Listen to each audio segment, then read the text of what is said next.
Within this presentation, I will be briefly introducing the topic as well as some of the arguments for and against the use of wind power. Then we will take a look at the use of wind power over time and how it led to where we are today. Next, we'll look at the internal and external implications posed by the use of wind power. Then we'll take a look at the practical application of wind power in southeastern Washington and how much of it we would need in order to replace the energy output of the Lower Granite Dam. And lastly, we'll finish with my conclusion. So let's get started.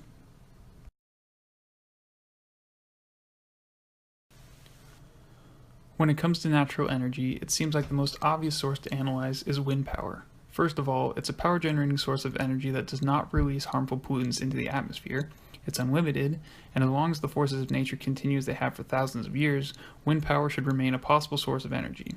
While the list goes on about the positive effects of wind power, it is not without its critics. One point being that wind is not a reliable source in that we cannot just flip a switch and cause it to blow. We have to wait. There are also those who would argue that wind turbines can cause harm to wildlife, look horrible, and are loud. Within this report, I aim to place these factors and more on the scales to determine whether wind power is the future.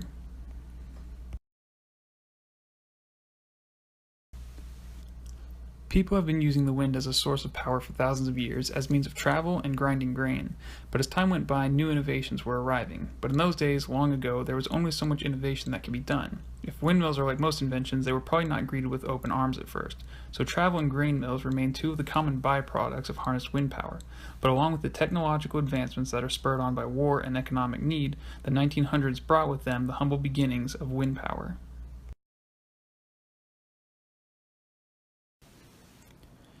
From prototypes in 1890 for small residential homes to 1970 when an increase in gas prices started getting people's minds back on alternate power sources, increasing numbers of windmill installations and homes powered by wind turbines were becoming more and more prevalent.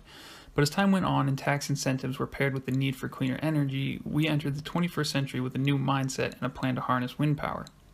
This led to a large increase in industrial-sized wind turbines dotting the landscapes of rural areas, but they are also still being used by residential homeowners looking for cleaner energy and lower bills. The result is a fast-growing push for wind energy.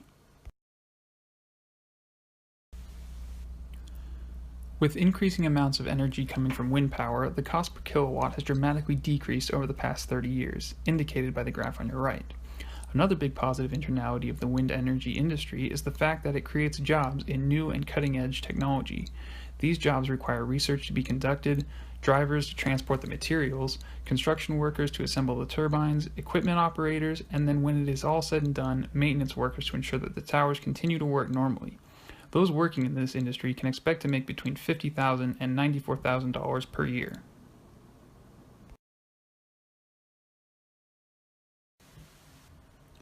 Now for the negative internalities. As stated in the last section, the wind power industry creates jobs, but unfortunately many of them are only temporary as construction workers, drivers, and equipment operators are not needed once the project is complete. Another big issue associated with working in the wind power industry is that it can be extremely dangerous. Whether caused by faulty wiring or the error of the workers, there have been a handful of cases that indicate the danger of working on wind turbines. Some workers have been burned, electrocuted, or fallen from the top of these enormous turbines to their deaths.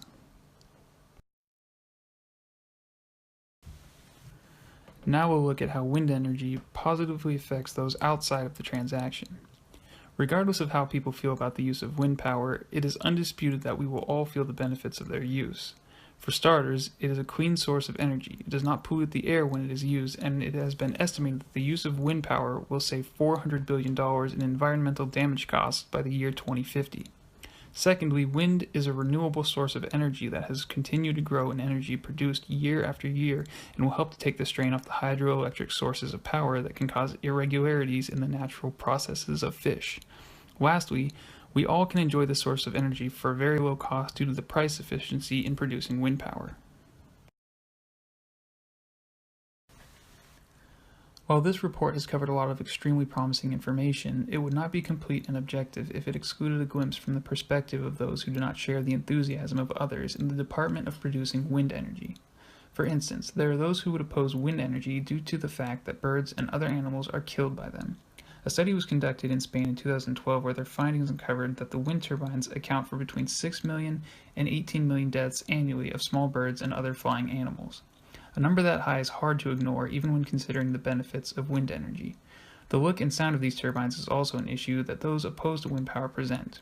Those who are forced to be near them complain of loud noises that they produce, and the way they look as they dot the horizon has been determined unpleasant. While these seem trivial in the light of the overall goal, there is also the fact that turbines can become very dangerous in the right conditions. In some instances, there have been reports of ice being flung 1,500 feet from the turbines, which is obviously a potential hazard for anyone in the vicinity.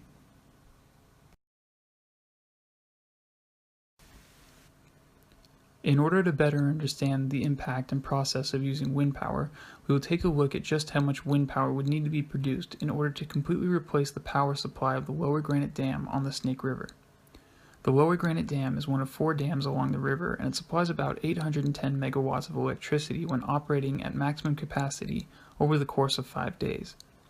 What is needed to replace the energy output of the dam can be determined by first dividing the yearly output of a single wind turbine of 6 million kilowatts by 52, which will give us 115,385 kilowatts per week. Then dividing the weekly output of the dam, 810,000 kilowatts, by the weekly output of a single turbine determined above. This gives us 7.02 industrial-sized turbines needed to replace the energy output of the Lower Granite Dam. This number seems extremely low, and it is. We can only expect turbines to operate at 50% of its full potential. This means we would need to double our turbines, giving us 14. This seems better, but then we must account for days when the weather is uncooperative and is not blowing. The Lower Granite Dam has the ability to operate year-round while wind power is intermittent.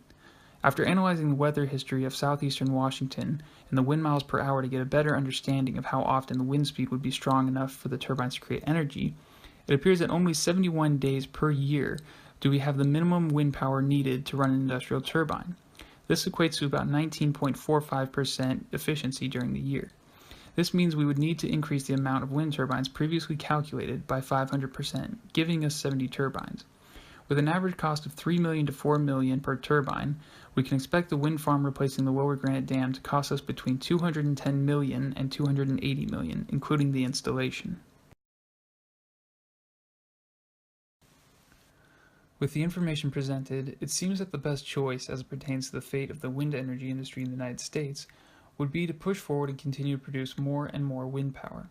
However, it is important for us to understand and thoroughly investigate the negative implications associated with the production of wind turbines.